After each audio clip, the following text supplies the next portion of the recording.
ओम नमः शिवाय। दर्शकों, स्वागत है आपका आपके अपने चैनल भविष्य नक्षत्र में। इस चैनल पर दैनिक जीवन में आ रही समस्याओं के उपाय आपकी जन्मपत्री के अनुसार दिया करते हैं। यदि आपके पास भी कोई ऐसे प्रश्न हैं जो कि आपकी जन्मपत्री या फिर आपको जीवन में आ रही समस्याओं के बारे में हैं या आपके परिवारजनों के बारे में हैं, तो वह सशुल्क हमसे समाधान पा सकते हैं।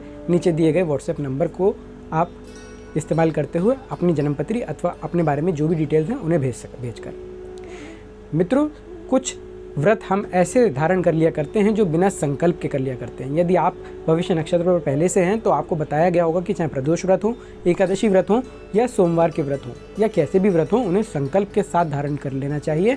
यदि ऐसा नहीं है और खुले व्रत आपने रख रखे हैं, सोमवार के खुले व्रत यदि आपने रख रखे हैं कि हम तो सोमवार के व्रत करते ही हैं, तो आपको बता दें कि चाहे तुलसी जी का पौधा आपने घर में रखा हो या व्रत धारण आपने करे हो, हर साल उनको उद्यापन करके घर से ले जाकर उद्यापन करके वापस, अगर आप तुलसी जी का पौधा लगा रहे हैं तो नया लगाना चाहिए कार्तिक मास के बाद। और यदि आप कर रहे हैं व्रत धारण तो उसका उद्यापन हर वर्ष आपको अवश्य करना चाहिए।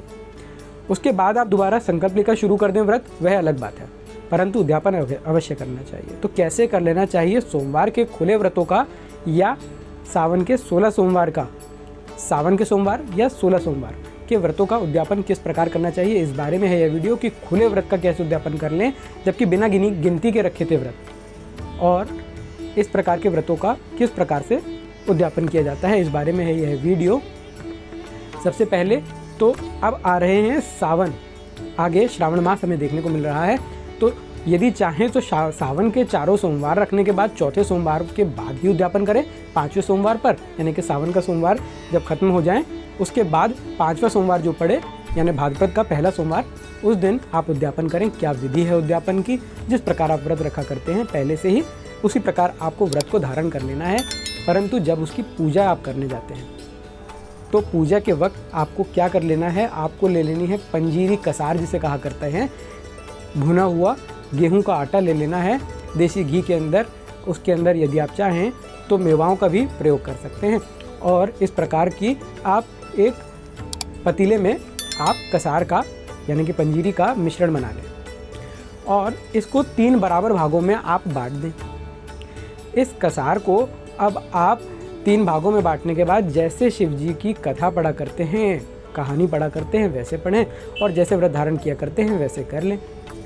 इसके बाद आपको क्या करना है, 3 भागों में से 1 भाग निकाल देना है गौवंश का, यानी कि गाय का या नंदी जी का, और किसी भी गाय को आपको वह अर्पण कर देना है।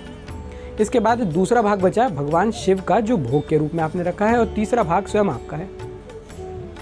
जब आपने 1 भाग गाय को दे दिया, उसके बाद 2 भाग बचे, इनको आपको वापस मिश्रण बना लेना है, मिक्स कर देना है, मिला लेना है।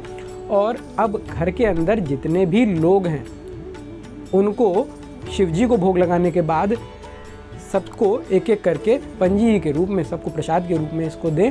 और यदि हो सके तो एक ब्राह्मण को बिठाकर उसको भोजन आदि कराने के बाद सबसे पहले उनको इस भोग का आप उनको खिलवाएं, और उसके बाद जल आदि इत्यादि पिलाने के बाद, उनको जो भी आपकी यथाशक्ति दक्षिणा देने के बाद, उनको घर से विदा करने के बाद आप परिवारजनों को सबको प्रसाद बांटें इसी पंजीरी का।